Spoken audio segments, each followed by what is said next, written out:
বাংলাদেশের সুপারস্টার একমাত্র সাকিব খান, দ্বিতীয় সুপারস্টার তৈরি হতে আরও সময় লাগবে। সাকিব খান অনেক গুণাবলী, সাকিব খান যে কোনো নায়িকার সাথে বই করুক না কেন ওর বই হিট করবেই। আর তাছাড়া এখন ঈদের তো ছুটি, তো ঈদের ছুটির কারণে অনেক দর্শক কম, যখন আবার ছুটিটা শেষ হয়ে যাবে তখন এই হলে অনেক দর্শক হবে। আর বইটা অনেক ভালো করছে, আমি যতটুকু দেখছি পুরো দেখি নেই, আমি রাজকুমার দেখছি, সবে দেখছি, সাকিব খানের কোনো বই আমার বাদ নাই। আমি নিজেও একজন নাট্যকার, মোটামুটি নাটক করি। সাকিব খান আমার কাজিনও হয়, খুব ভক্ত সাকিব খানের কোনো বই। এই যে আমি সন্ধ্যা 6টা থেকে 9টা আমার 30টা টিকিট বুক করা আছে, আমার ফ্যামিলি 30টা। হ্যাঁ, আমার মেয়ে, আমার আত্মীয় স্বজন, আমার মেয়ের বান্ধবী বা 30টা টিকিট বুক করা আছে। হ্যাঁ, বিকালের দিকে হয়তো কোনো সিনেমার আর্টিস্টও আসতে পারে আর কি, ওইটা দেখা 6টা থেকে 9টা শোটা। তো আশা করি যারা সিনেমা প্রেমিক লোক, যারা সিনেমাকে ভালোবাসেন, সিনেমাকে টিকিয়ে রাখতে চান, হলটাকে বাঁচিয়ে রাখতে চান, তাহলে এই বইটা আপনারা দেখবেন। অন্তত আমি একজন এই সাকিব প্রেমিক হিসেবে কথা বলছি।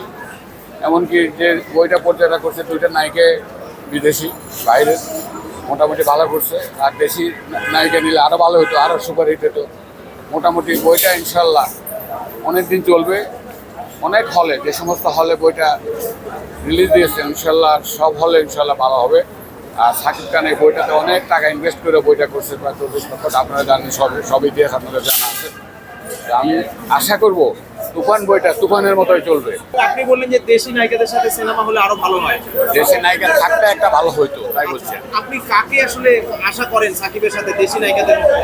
নায়িকার মধ্যে সাকিব খানের সাথে যে বিয়ে হয়েছিল অপু বিশ্বাস, আমার অপু বিশ্বাস আমার খুব প্রিয়।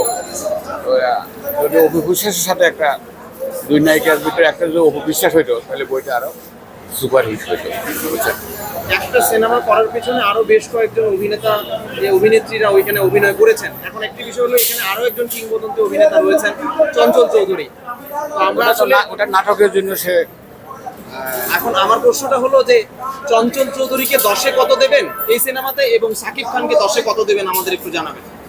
না, চঞ্চল ও ভালো আর্টিস্ট, বলার কোনো ইয়ে রাখে না।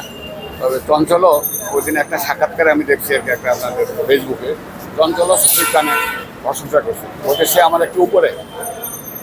যদিও আমি পুরান আর্টিস্ট, কারণ সাকিব খানের আগে চঞ্চল অভিনয় করে, চঞ্চল তো আজকে সাথে নাটক অভিনয় করে না, অনেক আগে থেকে অভিনয় করে।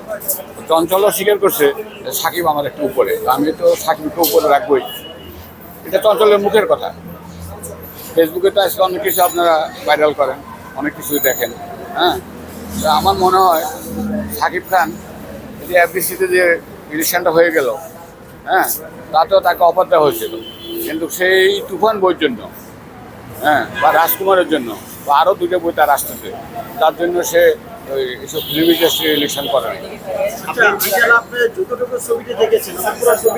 আমি পুরো এখন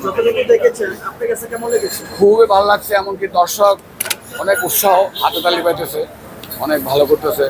মানে সাকিবের যখনই সিনটা আছে, চরিত্রটা আছে, এই তখনই হই হই আরম্ভ হয় হবে, বুঝছেন। আপনি নিজেও একজন নাট্যকার, আমি নিজে অভিনয় করি, সাদেক বাচ্চুর সাথে আমি অভিনয় করছি, উপস্থিত লোক আমি। সাদেক বাচ্চু মারা গেছে যখন রাজকুমার সিনেমাটি দেখলাম, জি, রাজকুমার সিনেমাটা দিয়ে আমরা যখন সিনেমা হল শেষ হয় তখন অনেক দর্শকরাই একটা কথা বলছিল যে শেষের সিনটার জন্য আসলে খুবই আক্ষেপ হয়েছে, আরো কিছু হতে পারতো। এখন কথা হচ্ছে যে রাজকুমার সিনেমাতে এমন কি গল্পের মধ্যে কোনো কমতি ছিল যেটা আপনার হলো যে তুফান দিয়ে প্রাপ্তিটা মিটবে বলে মনে হয়? একটু গ্যাপ ছিল, এই কারণে নায়কটা তো মারা গেল, কিন্তু নায়িকাটা যে ভিলেনে ডিস্টার্ব করতো, বিদেশি নায়িকা, তো সে ভিলেনটা তো কিছু হইল না, ভিলেনেরও কিছু হইল না। আর নায়িকাটা শেষ পর্যন্ত তাকে মৃত্যুটা দেখায়নি, এখানে একটু ভুল ছিল। ওই যে আপনার প্রত্যাশাটা সেখানে ছিল, এটা কি তুফান দিয়ে পূরণ হবে কি মনে করেন? ইনশাআল্লাহ পূরণ হবে। সংবাদ, ফিচার ও অনুষ্ঠানের জন্য ভিজিট করুন সংবাদ প্রকাশের ওয়েবসাইট এবং যুক্ত থাকুন ফেসবুক পেজ ও ইউটিউব চ্যানেলের সঙ্গে।